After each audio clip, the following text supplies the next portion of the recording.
आर्यवर्धन की पहली पत्नी का राज और सच्चाई आएगी सबके सामने, जलंधर दिखाने वाला है अब अनु को वो तस्वीर जिसमें यहाँ पर आर्यवर्धन की पहली पत्नी और उसकी मौत से जुड़ा हुआ राज होने वाला है। आपको बता दें कि सीरियल तुमसे तुम तक में एक बहुत बड़ा ट्विस्ट आ गया है, जहाँ पे जलंधर की वापसी हो गई है फाइनली शो में। और जलंधर अनु के सामने आकर कहता है कि तुम जिस आदमी से शादी करने जा रही हो, आर्यवर्धन ने कभी उसको अपनी पास्ट लाइफ के बारे में तुमसे किसी की चीज के बारे में बताया है, उसकी पहली पत्नी से जुड़ी कोई बात तुमको बताई है। अब अनु के यहाँ पर दिमाग में फिर से यहाँ पर वो सारे सवाल आ जाने वाले हैं जो कई दिन पहले यहाँ पर उसके दिमाग में आ रहे थे। और यहाँ पर जलंधर की वापसी के बाद अब यहाँ पर होश उड़ जाएंगे सबके, क्योंकि जलंधर ने जो बात यहाँ पर अनु के दिमाग में डाली, अब उसकी सच्चाई का पता लगाने के लिए अनु जलंधर की बात सुनने के बाद आर्यवर्धन के बात पहुंचेगी और उससे कहेगी कि ऐसी कौन सी सच्चाई है जो आप मुझसे छिपा रहे हैं। आपकी जिंदगी में मुझसे पहले कौन था, आपकी शादी किससे हुई थी और आपकी पत्नी कहाँ गई। दोस्तों आपको बता दें कि अब सीरियल में यहाँ पर एक नई लड़की की भी एंट्री होगी और हो सकता है कि इस किरदार में आपको श्रद्धा आर्य यानी कि कुंडली भाग्य की पीता नजर आ जाए,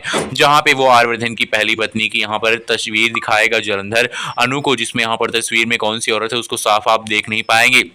लेकिन ये तस्वीर देखने के बाद अनु के मन में जो सवाल होंगे वो यहाँ पर बिल्कुल क्लियर हो जाएंगे और वो उस तस्वीर को देखने के बाद पहुंच जाएगी आर्यवर्धन के पास उसकी पहली पत्नी की सच्चाई पूछने के लिए। तो वहीं पे दूसरी तरफ आपको दिखाया भी गया है कि आर्यवर्धन से मानसी सवाल कर रही है कि ब्रो अनिला, आप उस कमरे की राज को क्यों नहीं सबके सामने लेकर आते हैं। इस घर में हम सब रहते हैं लेकिन किसी को नहीं पता है कि आप उस कमरे में किस लिए जाते हैं। उस कमरे में ऐसा कौन सा राज दफन है जिसके बारे में हम सब जानना चाहते हैं लेकिन जान नहीं पाते हैं। अब उस कमरे का राज और दूसरी तरफ मानसी और यहाँ पर अनु के सवाल अब यहाँ पर घिर जाएगा आर्यवर्धन सवालों। जलंधर की हो गई है वापसी और अब जलंधर करने वाला है अनु को किडनैप। आपको बता दें कि सीरियल तुमसे तुम तक में अब फाइनली यहाँ पर आर्यवर्धन और अनु की जिंदगी का सबसे बड़ा दुश्मन जिसकी वापसी हो गई है उसका नाम है जलंधर। जी हाँ, जलंधर को आपने देखा था कि भाई जानबूझ के यहाँ पर झेंडे ने जला दिया था, लेकिन वो जला नहीं था बल्कि वो बच गया था और फाइनली अब वो जलंधर वापस आ गया है और ऐसे समय पे आया है जब अनु और आर्यवर्धन शादी के पवित्र रिश्ते में बंधन में बंधने जा रहे होते हैं। लेकिन अब इनकी जिंदगी में यहाँ पर जो आग लगाने वाला जलंधर की सबकी होश उड़ जाएंगे।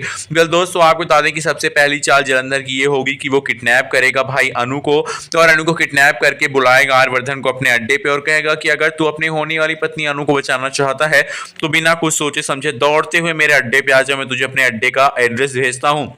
और अब आर्यवर्धन जो है बिना कुछ सोचे समझे वो यहाँ पर डर के चलते भागते हुए चला जाता है अनु को बचाने के लिए, लेकिन दोस्तों वहां पर जाकर आर्यवर्धन भी फंस जाता है और यहाँ पर उसके गुंडे जो है दोनों को किडनैप कर लेते। लेकिन ऐसा थोड़ी होगा कि भाई जलंधर के कैद में ही फंसे रहे जो आर्यवर्धन और अनु। अब यहाँ पर झेंडे फिर से पहुंचता और झेंडे इस बार ऐसी लड़ाई करेगा, ऐसी मारपीट करेगा कि भाई वो जलंधर को मारेगा, लेकिन जलंधर इस बार भी भाग के चकमा देकर निकल जाएगा, लेकिन वो जिंदा है। और वो अब यहाँ पर शादी वाले दिन बहुत बड़ा ड्रामा करने वाला है अनु और आर्यवर्धन के। आपको बता दें कि जलंधर से मिलने वाली है मीरा, तो और मीरा यहाँ पर जलंधर के साथ मिलकर इस शादी को तोड़ने और रोकने की कोशिश करेगी। और क्या साजिश करेगी मीरा जलंधर के साथ मिलकर वो हम आपको आने वाली एपिसोड में रिपोर्ट में बताएंगे।